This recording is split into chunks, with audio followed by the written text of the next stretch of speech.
제가 지난 한 10월부터 시작을 해서 요한계시록 연구에 푹 빠졌습니다. 빠지게 된 계기가 된 것은 제가 한 8년간 알고 지내면서 가끔씩 만나던 사람이 있었는데 그 사람이 신천지 신도더라고요. 그래서 이제 저한테는 본격적인 어떤 전도 활동을 하지 않았는데 그동안의 그 대화를 쭉 들어보니까 이 사람이 이제 주로 사용하는 용어가 뭐냐면 나는 참 하나님을 만나서 내 인생이 변화가 되었다.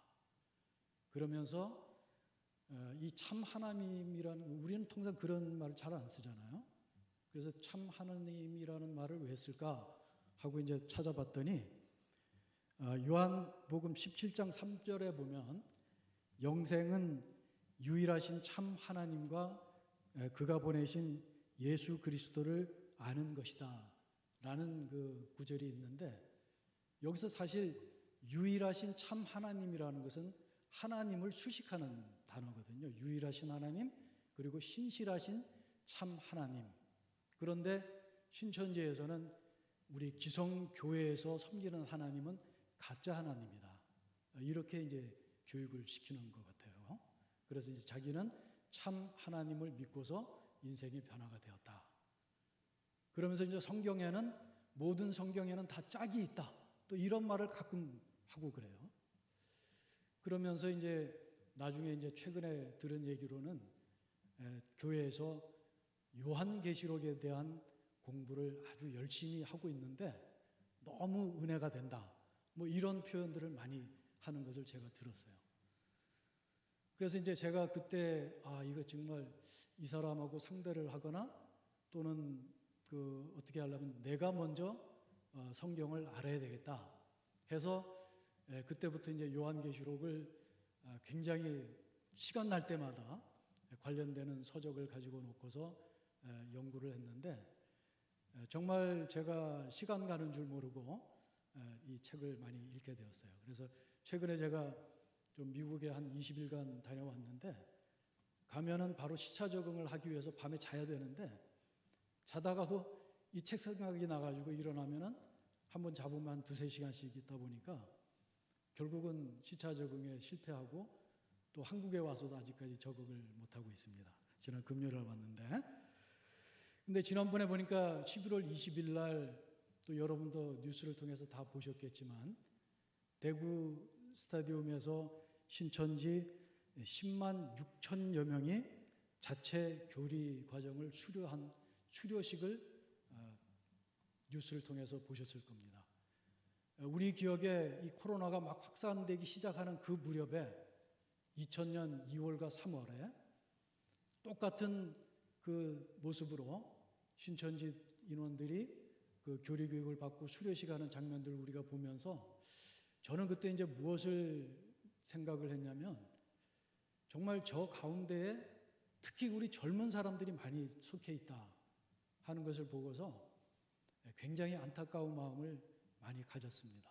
그러면서 한편으로는 왜 저들이 저런 이단에 빠져가지고 정말 가정을 파괴시키고 또 자기의 인생을 정말 잘못된 곳으로 이렇게 가는 그 길을 깨닫지 못하고 있는가 하는 그런 궁금증을 가지고서 일단 요한계시록을 제 나름대로 이제 공부를 해 가다가 최근에는 이제 우리 신천지에서 또 온라인 세미나를 한 것을 이렇게 게시해 놓은 게 있어요.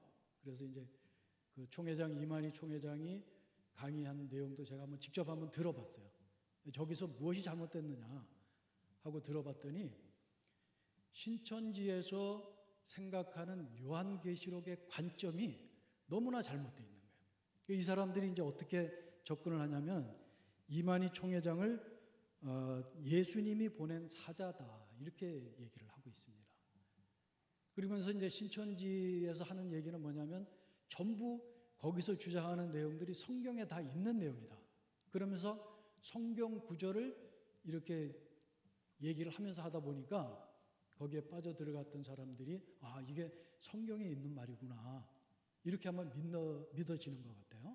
그런데 우리가 성경이라는 것은 항상 전체적인 맥락 속에서 내용을 이해를 해야 되고, 그 다음에 성경이 쓰여졌던 당시의 시대적인 배경과 어떤 그 역사적인 배경을 알면은 그 내용을 이해하는데 더 쉽게 우리가 이해할 수가 있습니다. 그러나 성경을 어떤 한 구절만 딱 떼어놓고 본다든지 아니면 어떤 한 단어만 떼어가지고 설명을 하게 되면 우리가 쉽게 잘못된 진리로 빠질 가능성이 충분히 많이 있습니다. 그래서 신천지가 얘기하는 이제 첫 번째 주장은 뭐냐면, 요한복음 그 16장 12절에 보면 이런 얘기가 있어요. 내가 아직도 너희에게 이를 것이 많으나 지금은 너희가 감당하지 못하리라. 여기서 요한복음 16장은 예수님께서 성령에 대해서 설명하고 있는 장입니다. 그래서 예수님께서 이제 십자가에 달려 돌아가시기 전에 제자들 앞에 놓고서 이제 얘기를 하면서 그 다음에 아직까지 말씀하지 않은 채 하늘로 올라가지만, 그러나 바로 그 다음에 나오는 16장 13절에 보면은 그러나 진리의 성령이 오시면 그가 너희를 모든 진리 가운데로 인도하시리니 그가 스스로 말하지 않고 오직 들은 것을 말하며 장래일을 너희에게 알리시리라. 이렇게 해서 결국은 진리의 영이신 성령께서 우리에게 하나님 말씀을 깨닫게 해주신다, 이런 뜻으로 쓴 말이거든요. 그래서 그런데 거기만 딱 떼놓고 신천지에서는 어떻게 해석하냐면 예수님께서 미처 그 비밀을 다 말씀하지 않으신 채 하늘로 올라가셨다. 그래서 요한계시록에서 사도 요한을 통해서 계시를 통해서 요한계시록을 주었는데, 사도 요한에게 준 것은 어떤 하나의 환상계시다. 그런데 환상계시는 그 시대에 요한에게 주어진 것이고, 그것이 실제 이루어지는 것들은 누가 받았느냐 하면 실상계시라고 해서 총회장 이만희가 자기가 받았다, 이렇게 얘기를 하고 있으면서 이만희를 뭐라고 신천지에서 얘기를 하냐면 예수님의 사자라고 얘기를 하고 있습니다. 이것을 또 근거를 무엇을 대느냐면 요한계시록 22장 16절 말씀을 이 사람들은 이제 또 근거를 제공을 하고 있어요. 나 예수는 교회들을 위하여 내 사자를 보내어 이것들을 너희에게 증언하게 하였노라. 나는 다윗의 뿌리요 자손이니 곧 광명한 새벽벌이라 하시더라. 결국 여기에 나와 있는 예수님께서 교회를 위하여 내 사자를 보낸다 하는 것은 요한복음 1장에 나와 있는 그 내용하고 다시 한번 반복해서 지금 종합해서 말씀하시는 그 내용이에요. 그런데 이 예수님께서 사도 요한에게 밝혀지지 않았던 그 내용을 자기한테 실상을 보여줘가지고 어떻게 이루어졌는지, 요한에게 계시했던 그 내용이 어떻게 이루어졌는지를 자기에게 계시했다고 해서 지금 주장을 하면서 나가는 거예요. 그러니까 신천지에서 얘기하는 것들은 다시 한번 말씀을 드리지만 성경의 내용은 인용은 해요. 그러나 그 성경이 뜻하는 바를 정확하게 전달하지 않고 자기가 원하는 목적에 맞추기 위해서 그렇게 이용을 한다, 이렇게 알고서 오늘 요한계시록 이제 본장으로 한번 들어가 보도록 하겠습니다. 먼저 오늘 본문 말씀을 시작하기 전에 우선 전체적인 요한계시록의 흐름을 또 요약해서 설명해 준 부분이 1장입니다. 그 중에서도 1장 1절부터 8절까지가 이제 핵심적인 내용인데 1장 1절에 보면 어떻게 나와 있습니까? 예수 그리스도의 계시라. 이는 하나님이 그에게 주사 반드시 속히 일어날 일들을 그 종들에게 보이시려고 그의 천사를 그 종 요한에게 보내어 알게 하신 것이다. 이렇게 얘기를 하고 있습니다.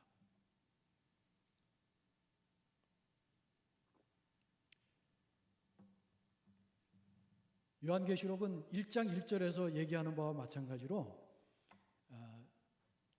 이것은 계시입니다.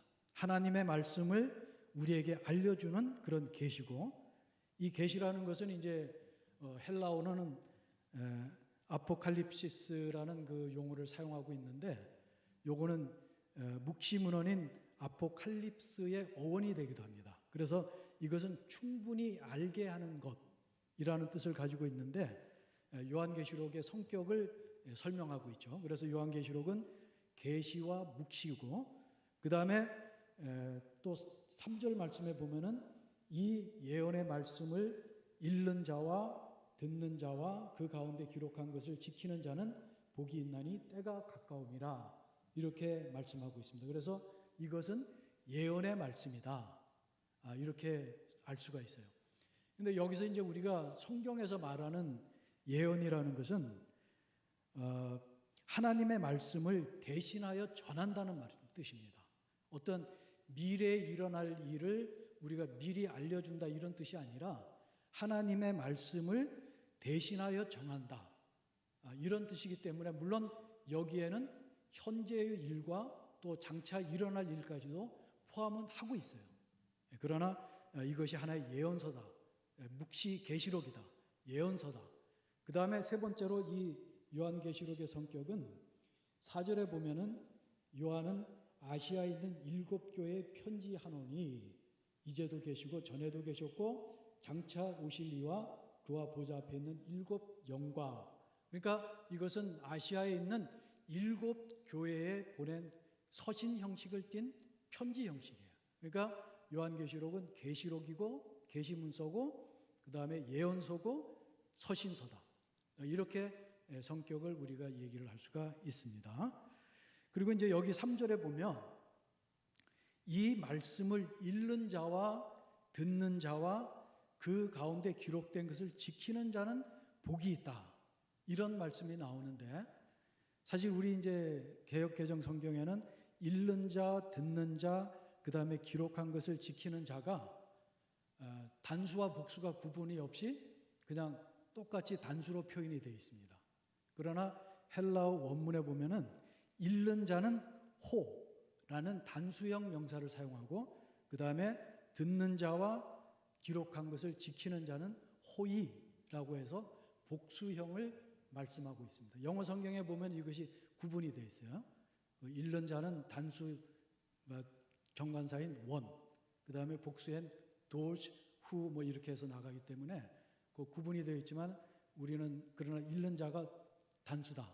이것은 뭐를 얘기하냐면, 요한계시록은 하나님께서 예수 그리스도를 통해서 또 천사를 보내서 사도 요한에게 이제 계시를 준 거란 말이에요. 그래서 사도 요한이 pat모섬에 있을 때 받은 계시인데, 이것이 소아시아에 있는 7개 교회, 에베소, 그 다음에 버가모, 두아디라, 사데, 빌라델피아, 라오디게아, 요 7개 교회가 결국은 pat모섬으로부터 시작을 해서 쭉 북쪽으로 올라가면서 시계 방향으로 돌아가면서 7개 교회를 선정을 했는데, 이것은 통신이 전달되는 그 순서대로 교회를 명칭을 이렇게 명시를 했고, 특히 이제 이 시대에 7개 교회 이외에도 다른 교회들이 있었지만, 이제 굳이 7개 교회라고 한 것은 이제 7이라는 숫자가 완전, 그 충만함, 이런 것이기 때문에 7개 교회가 그 당시에 있는 소아시아에 있는 7개 교회를 특정하는 것도 되지만, 이것이 오늘날 우리의 보편적인 교회를 뜻하기도 합니다. 그래서 그 7개 교회에 편지를 하는데, 이때 이제 편지를 해서 한 사람이 이 내용을 낭독을 하는 거예요. 그러면 다른 청중들이 그것을 듣고 그 다음에 그 말씀을 지키는 자는 복이 있다, 지금 이렇게 얘기를 하고 있는 거예요. 그렇다면 우리가 이제 요한계시록이 1장부터 22장까지 있는데, 우리가 사실은 이거를 지금 읽으면 좀 이해되지 않는 부분도 아마 있을 거예요.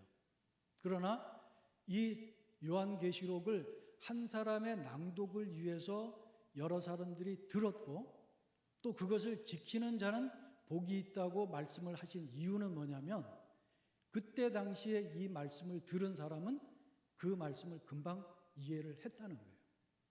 그런데 오늘날 우리는 이 말씀을 이해하기 위해서는 이 요한계시록이 쓰여졌던 그 언어를 우리가 이해를 해야 되고, 또 여기서 표현하는 상징들을 우리가 좀 이해를 할 필요가 있고, 또 그 당시에 어떤 시대적인 배경 이런 것들도 우리가 좀 이해를 해야지만이 이해를 조금 더 쉽게 할 수가 있는 그런 부분들이 있는 겁니다.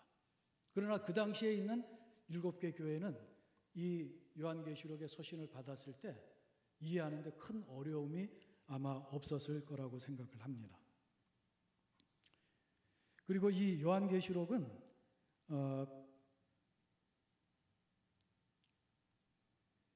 특히 그 구약의 내용을 많이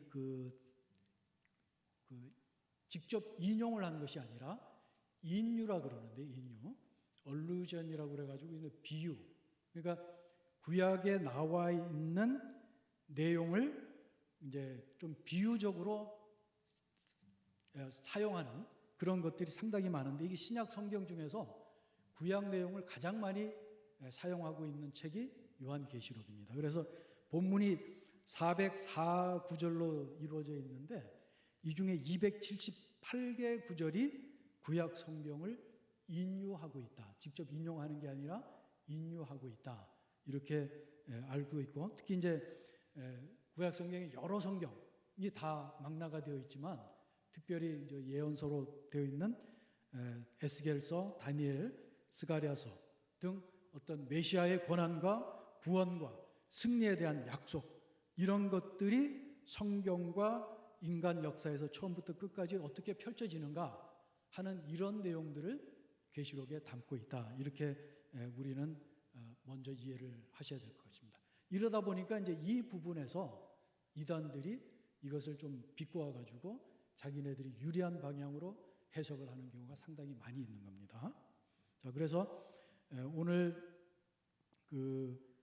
이제 7개 교회에 보내는 메시지는 그 패턴이 좀 정해져 있어요. 2장과 3장에 걸쳐서 나오는데, 맨 처음에 나오는 부분이 뭐냐면 그 1장 12절부터 20절까지 나와 있는 요한이 그 큰 소리가 나서 돌아봤을 때 예수 그리스도의 속성을 나타내는 여러 가지 표현들이 나오는데, 그 표현을 각 교회의 특성에 맞게끔 먼저 설명을 합니다. 그리고 나서는 그 교회에서 잘한 일을 칭찬을 하는데, 이제 어떻게 표현을 하냐면은 내가 아노라. 우리 주님께서 그 교회의 교인들이 어떤 마음의 상태에 가지고 있고 어떤 신앙의 상태가 어떤 건지 이런 것을 내가 안다 하고 먼저 얘기를 하고, 그 다음에 잘못된 교회가 있는 교회에 대해서는 네가 지금 잘못하고 있는 부분이 무엇이다 하는 것을 지적하고 난 다음에 회개할 기회를 주시는 겁니다. 그리고 나서는 회개를 촉구하고 또 심판을 경고하고, 그러면서 성령이 교회들에게 말씀을 하신다 하면서 이기는 자들에게 주어지는 종말론적인 약속을 하고 있는 이런 패턴을 비슷하게 가지고 있습니다. 오늘 우리가 읽은 8절부터 11절까지 말씀은 두 번째 교회인 서머나 교회에 보낸 편지인데, 우리가 7개 교회 중에서 예수님으로부터 책망을 받지 않은 교회가 2개가 있는데, 하나는 서머나 교회고 하나는 필라델피아 교회죠. 그래서 이제 서머나 교회에 처음에 이제 예수님께서 자기 자신을 표현할 때, 예수 그리스도를 속성을 표현할 때 뭐라고 표현하냐면은 처음과 마지막이요 죽었다가 살아나시니, 이렇게 표현하고 있습니다. 이것이 서머나 교회의 상황에 맞는 이제 표현을 쓰신 거예요. 처음이자 마지막이다 하는 것은 우리 예수 그리스도께서 하나님과 함께 천지를 창조하셨고 또 새로운 역사를 창조하시는 분이기 때문에 처음과 마지막이 되시는 분이에요. 그리고 이 예수님께서 십자가에 달려 돌아가셨다가 부활하셨기 때문에 죽었다가 다시 살아나신 분이에요. 그래서 그 분이 말씀을 하시되, 이제 서머나 교회에 대해서 이제 그 다음에 하시는 말씀이 9절에 내가 내 환난과 궁핍을 알거니와, 이렇게 얘기를 하는데, 이 서머나 교회뿐만 아니라 7개 교회가 당시에 가지고 있었던 공통적인 상황이 뭐냐면, 다 7개 교회가 로마의 식민지에 있었어요. 그리고 이때 요한이 요한계시록을 쓸 이 무렵은 로마의 도미티아누스 황제가 통치를 하고 있을 때인데, 이제 황제에 대한 우상 숭배를 강요하던 이런 시기입니다. 그래서 이제 황제에 대한 그 우상 숭배를 강요했던 시기고, 그 다음에 경제적으로 보면은 이들이 이제 길드라는 경제 연합 조직이 있어가지고, 만약에 황제 숭배에 참석하지 않으면 그 길드에 참여하는 것을 허용하지 않았어요. 그 길드에 참여하는 것을 허용하지 않은 것은 어떤 의미를 가지냐면 경제 활동을 할 수 없는 거하고 똑같은 거예요. 그러니까 수입이 떨어지는 거지. 그러니까 경제적으로 상당히 어려운 이런 부분들을 가지고 있었고, 그 다음에 유대인들하고 이 그리스도인들하고의 갈등이 굉장히 심해졌던 그런 시기가 되겠습니다. 왜냐하면 이제 로마의 네로 황제가 예루살렘을 멸망시킬 때, 그때 이제 그리스도인들을 굉장히 핍박을 했잖아요. 그 이후부터는 유대인들은 그리스도인들하고는 좀 다르다 하는 것을 이제 부각시키기 위해서 로마에다가 이제 붙는 이런 태도를 취했기 때문에 유대인들하고 그리스도인들하고의 갈등이 상당히 심한 그런 상황이 되겠습니다. 그래서 첫 번째 이제 서머나 교회에게 뭐라고 예수님께서 말씀하시냐면은 내 환난과 궁핍을 안다.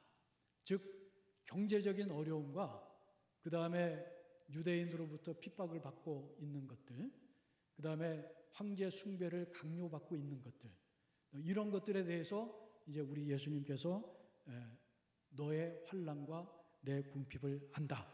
이렇게 지금 얘기를 하고 있는 겁니다.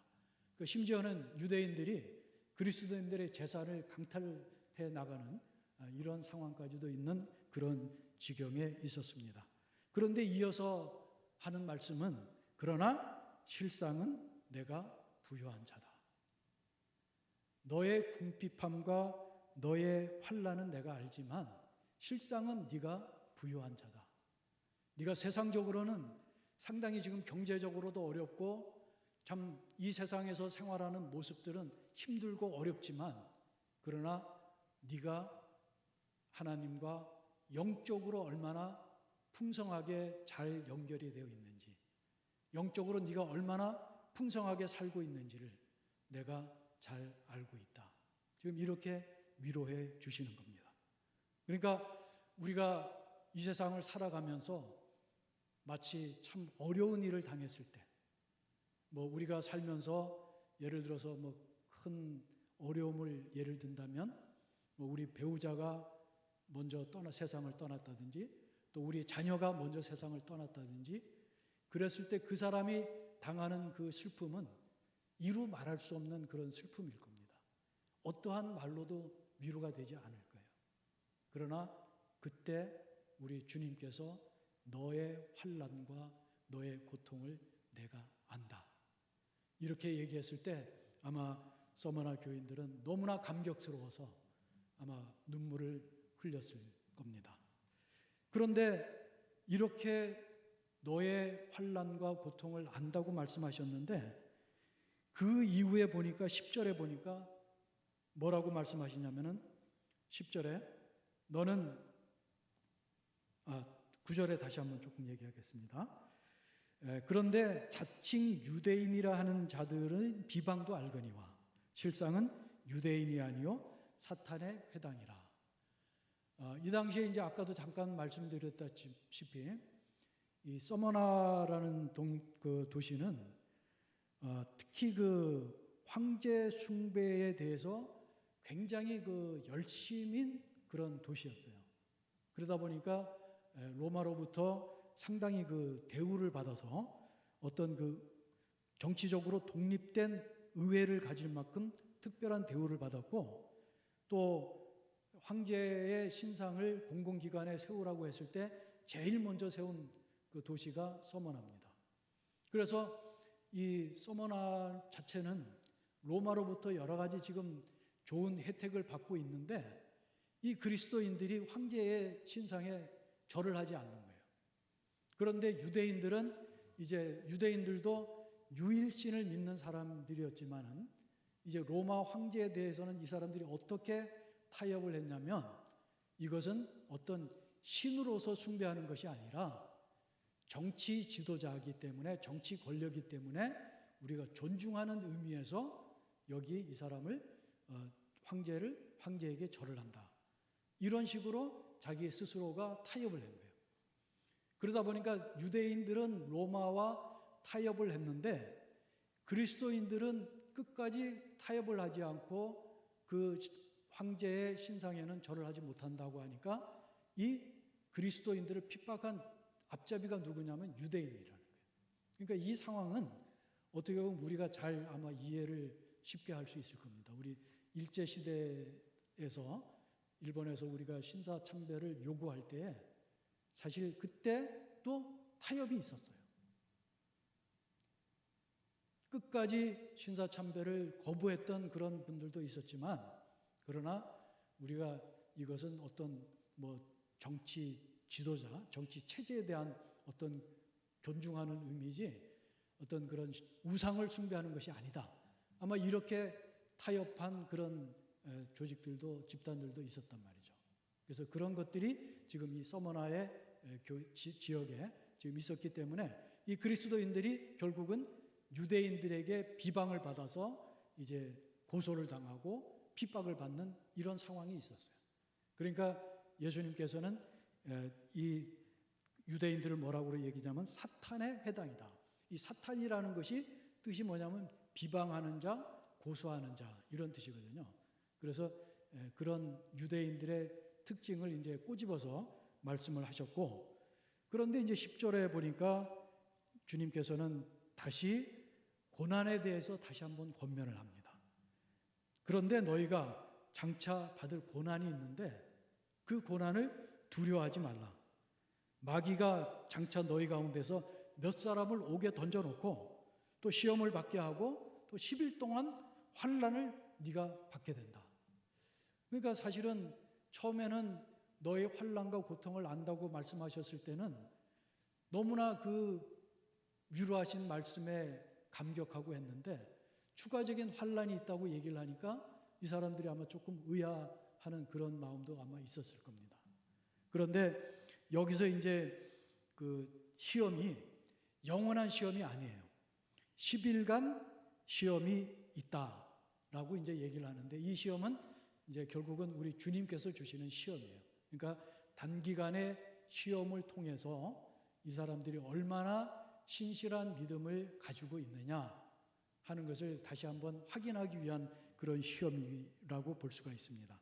그래서 이 10일간의 시험은 우리가 구약에 보면 다니엘서의 1장 12절 13절에 나오는 바벨론의 이제 소년들이 포로로 잡혀가서 왕의 음식과 포도주를 주면서 3년간 이들을 훈련시키려고 했을 때 다니엘이 이렇게 얘기를 하죠. 청하노니 당신의 종들을 열흘 동안 시험하여서 채식을 주어 먹게 하고 물을 주어 마시게 한 후에 당신 앞에서 우리의 얼굴과 왕의 음식을 먹는 소년들의 얼굴을 비교하여 보아서 당신이 보는 대로 종들에게 행하소서 하매. 그러니까 10일간의 짧은 기간 동안의 시험이 너희에게 있을 것인데 그 시험은 우리 주님께서 주시는 시험이라는 뜻입니다. 그래서 너희들이 얼마만큼 신실하게 믿음을 지킬 수 있느냐 하는 것을 보기 위해서 내가 너희들에게 시험을 주겠다. 그런 것이고, 그러나 죽도록 충성하라. 여기서 이제 죽도록 충성하라 하는 것은 끝까지 죽기까지 너희가 신실하게 믿음을 지켜라 이런 뜻이 되겠습니다. 그래서 이게 우리가 이제 충성하라라고 이제 얘기를 들으면 마치 우리가 죽기까지 이 땅에 살 동안에 열심히 교회에서 봉사하고 뭐 이런 것으로 우리가 생각할 수가 있는데, 물론 이제 그런 것들도 포함할 수가 있지만 여기서 얘기하는 것은 죽기까지 주님을 향한 믿음을 버리지 말고 신실하게 너희 믿음을 지키라, 이런 뜻이에요. 그래서 이것은 고난 앞에서 우리가 이들이 어떤 마음 자세를 유지해야 되는가 하는 것을 보여주려는 그런 의도이고, 죽음의 위협 앞에서도 하나님을 향한 신실함을 잃지 말라 하는 그런 의미도 되겠습니다. 실제 이제 서머나 교회에서는 AD 155년에 서머나 교회 감독인 폴리카비 순교를 하는 이런 사건이 이 교회에서 일어난 일도 있었습니다. 그래서 이들에게는 이제 그렇게 하면은 내가 생명의 관을 내게 주겠다. 생명의 관이라는 것은 생명의 면류관을 주겠다는 뜻인데, 이 면류관은 승리를 상징하는 겁니다.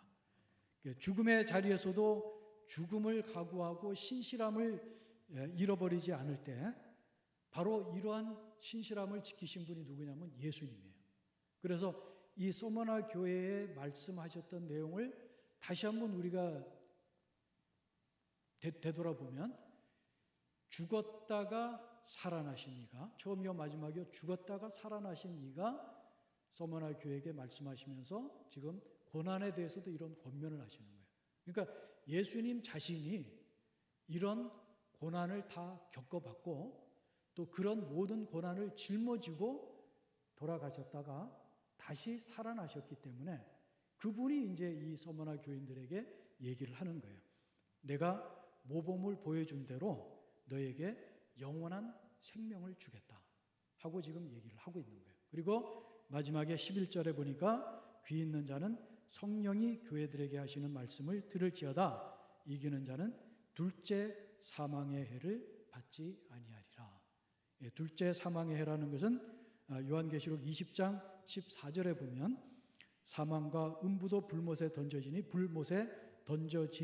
이것은 둘째 사망 곧 불못이라, 이렇게 나와 있어요. 우리가 이제 그 청교도의 명언에 보면 한 번 태어나면 두 번 죽고 두 번 태어나면 한 번 죽는다라는 말이 있습니다.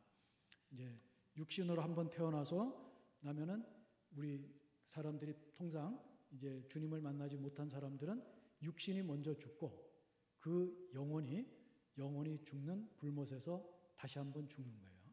그러나 한 번 태어나고 우리가 물과 성령으로 다시 태어난 사람들은 이제 한 번 육신의 죽음을 맞이하지만 그러나 우리는 영원한 생명이 보장이 되어 있다 하는 겁니다.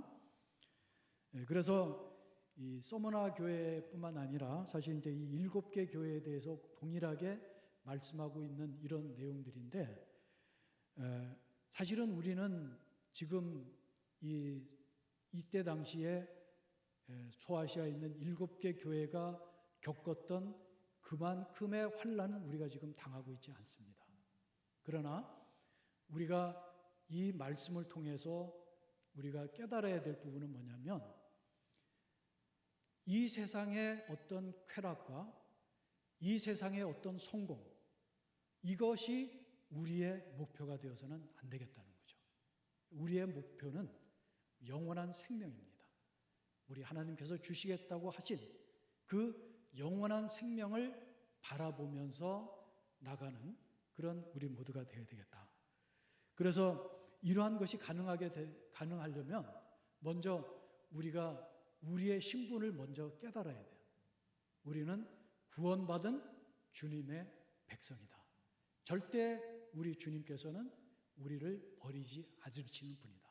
이런 신실하신 약속을 붙들고 나갈 때 우리는 어떤 상황에서도 타협하지 않고 정말 우리의 믿음을 꿋꿋이 지켜나갈 수가 있는 것입니다.